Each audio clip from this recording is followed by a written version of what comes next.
Проблемът не е вашето дете, а вашият егоизъм. Искате ли да знаете коя е най-голямата жестокост, която една майка може да извърши спрямо детето си? Това е нейната саможертва. Днес ще ви кажа защо трябва да спрете да бъдете добри майки веднага, ако искате децата ви да бъдат здрави. Детето е симптом на системата. Когато вие се жертвате, когато нямате личен живот, когато всичко е за детето, вие го поставяте в позицията на длъжник. Детето започва да боледува или да се саботира, само за да ви даде смисъл да го спасявате. Вие не го обичате, вие го използвате, за да запълните собствената си празнота. Грубо ли звучи? Да, но е вярно.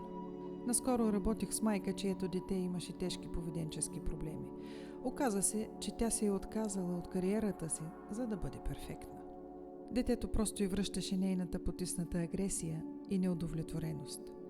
Когато тя започна да се грижи за своите желания, детето се успокои само за седмица. Нека направим една кратка практика. Затворете очи. Представете си вашето дете пред вас.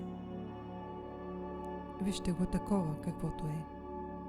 И му кажете тези думи, но ги усетете с тялото си. Аз съм голямата.